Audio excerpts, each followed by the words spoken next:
अयोध्या में राम मंदिर के चढ़ावे में कथित गड़बड़ी और चोरी के मामले में शीघ्र कार्रवाई करते हुए उत्तर प्रदेश पुलिस ने एफआईआर दर्ज कर ली है।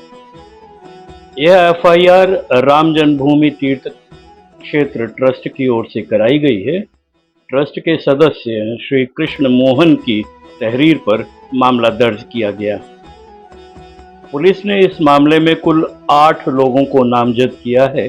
एफआईआर भारतीय न्याय संहिता की धारा 306, 316, 317, 317 कोष्ठक 4, 317 कोष्ठक 5, 61, 3 कोष्ठक 5 और भ्रष्टाचार निवारण अधिनियम के तहत दर्ज की गई है। सूत्रों का कहना है कि कार्रवाई यूपी सरकार के निर्देश के बाद की गई है।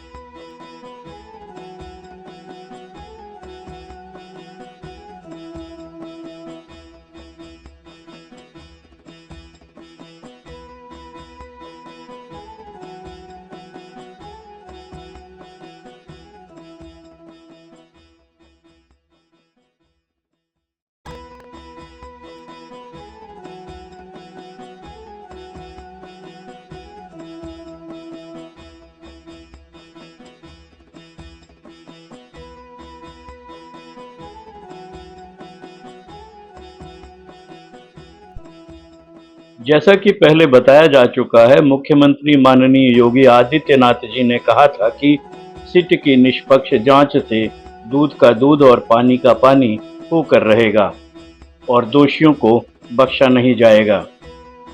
इस मामले की जांच कर रही एसआईटी के प्रमुख सदस्य लखनऊ मंडल के आयुक्त श्री विजय विश्वास पंत ने मंगलवार यानी 23 जून को अपनी प्रारंभिक रिपोर्ट माननीय मुख्यमंत्री महोदय को सौंपी थी।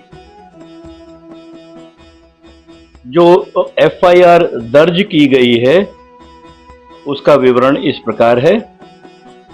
एफआईआर में 8 लोगों के ऊपर स्पष्ट रूप से अभियोग लगाया गया है। पहले हैं श्री रमाशंकर यादव उर्फ टिन्नू यादव, जो चंपत राय जी के बहुत करीबी थे और उनके ड्राइवर थे। दूसरे अनुकल्प मिश्र, तीसरे अविनाश शुक्ला, चौथे करुणेश पांडेय, पांचवें मनीष यादव, छठे लवकुश मिश्र, सातवें रमाशंकर मिश्र और आठवें श्री सुभाष श्रीवास्तव, जो काउंटिंग के इंचार्ज थे और रिटायर्ड बैंक कर्मी हैं।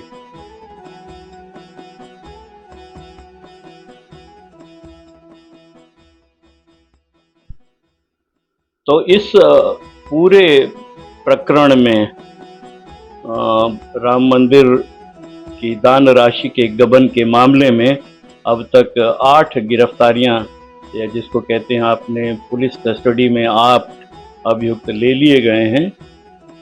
अनुकल्प मिश्र, रामशंकर यादव उर्फ टिन्नू, लवकुश मिश्र, मनीष यादव, सुभाष श्रीवास्तव, अविनाश शुक्ल, करुणेश पांडे और रमाशंकर मिश्र। इन सब के ऊपर भारतीय न्याय संहिता की गंभीर धाराएं लगाई गई हैं, जिनको आप प्रमुख रूप से संपत्ति की चोरी और विश्वास हनन यानी क्रिमिनल ब्रीच ऑफ ट्रस्ट कह सकते हैं।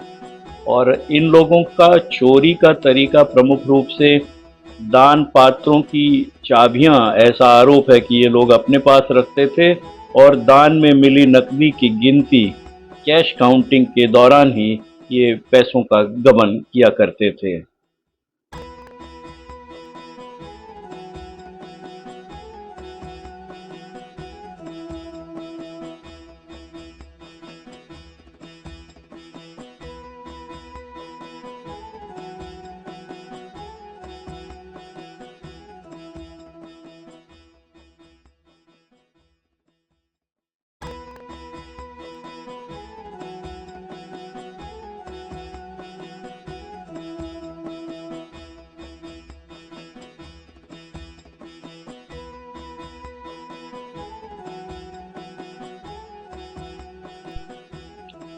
इसके अतिरिक्त राम मंदिर चढ़ावा चोरी मामले में पुलिस और विशेष जांच टीम एसआईटी ने अब तक करीब 3 करोड़ रुपए, स्पेसिफिकली स्पष्ट रूप से 2.98 करोड़ रुपए की नकदी बरामद की है, जिसमें मुख्य आरोपियों के घरों और बैंक खातों से पैसे रिकवर किए गए हैं। जांच के दौरान आरोपियों के पास से प्रमुख बरामदगी और पैसों का विवरण इस प्रकार है। अनुकल्प मिश्र, जिसको कि इस पूरे प्रकरण का मास्टरमाइंड कहा जाता है, नकद गणना करने वाले इस मुख्य आरोपी के कौशलपुरी स्थित घर से 20 लाख रुपए नकद बरामद किए गए हैं। लवकुश मिश्र, जो कि अनुकल्प का बहनोई है, इसके ठिकाने से पुलिस ने लगभग 10 लाख रुपए नकद जब्त किए हैं। तीसरे व्यक्ति अविनाश शुक्ल, जो कि गणना कर्मी है, इसके बैंक खाते को ट्रैक करके 5 लाख रुपए रिकवर किए गए हैं।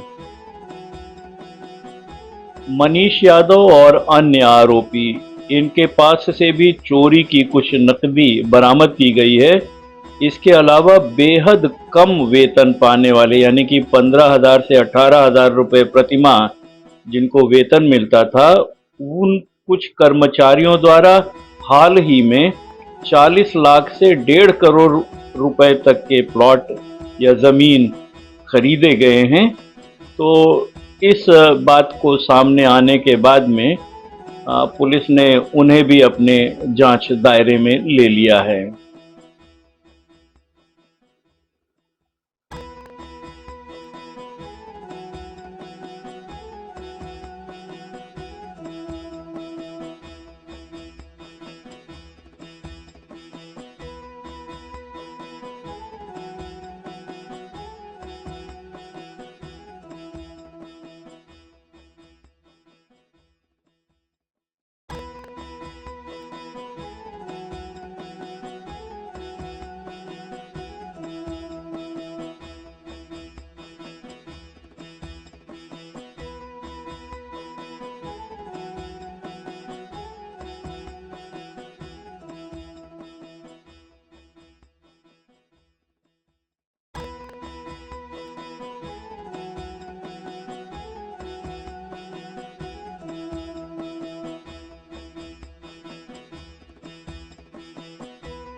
राम मंदिर परिसर से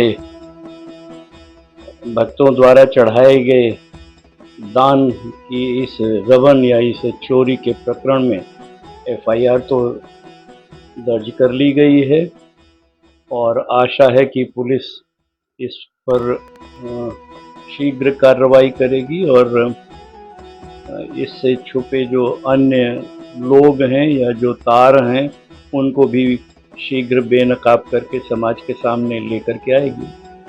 पर इस पूरे प्रकरण में एक प्रश्न बहुत बड़ा जो खड़ा होता है वह यह है कि पहले आप मुस्लिम आक्रांताओं के ऊपर आरोप लगाते थे कि यवनों ने गौरी के रूप में और गजनवी के रूप में आपके मंदिरों को तोड़ा और धन संपत्ति की चोरी की, किंतु महाराज ये तो आपके स्वतंत्र भारत के इतिहास में आप देख रहे हैं कि उत्तर भारत में ये चोरी हिंदुओं द्वारा ही की गई है। इसमें कोई बाहरी समुदाय का व्यक्ति शामिल नहीं है। और सबसे बड़े घोर आश्चर्य की बात यह है कि ये जो 8 लोग गिरफ्तार हुए हैं, मुझे कहते हुए बहुत शर्म आ रही है, महसूस हो रही है और घृणा भी हो रही है कि ये किस ब्राह्मण जाति के लोग हैं जो 8 में से 5 जो है ये धन का गबन करने वाले इसमें ब्राह्मण हैं। अरे ब्राह्मणों, इतनी स्थिति आपकी गिर गई है कि आपके ऊपर विश्वास करके इस ट्रस्ट ने आपको इतना महत्वपूर्ण कार्य दिया था और आप खुद भगवान के गर्भ में आप सेंध लगाने से बाज नहीं आए। तो जो व्यक्ति पैसों के लिए इतना गिर सकता है, इतना हीन हो सकता है, तो आप किसी भी रूप में आप ब्राह्मण कहलाने लायक नहीं हैं। तो मैं इसी के साथ में अपनी बात को विराम देता हूं और माननीय मुख्यमंत्री योगी आदित्यनाथ जी को धन्यवाद देता हूं कि उन्होंने इस पूरे प्रकरण पर शीघ्र कार्रवाई करते हुए और नीर क्षीर विवेक की मुद्रा में इसको अमल में लेकर के आए हैं और निश्चित रूप से आगे आने वाले समय में और भी नामों का जो खुलासा होगा उसे भी इसी स्पष्टता के साथ सरकार जनता के सामने रखेगी। और यह तो पक्की बात है कि जनता छली गई है, भक्त छले गए हैं, श्रद्धालु छले गए हैं। उन्होंने निसंकोच इस मंदिर के लिए अपना दान बड़े विश्वास के साथ में दिया था और उस विश्वास का हनन हुआ है। मैं व्यक्तिगत रूप से श्री चंपत राय जी का बहुत हिमायती हूँ कि वो बड़ी दयनीय स्थिति में रहते हैं।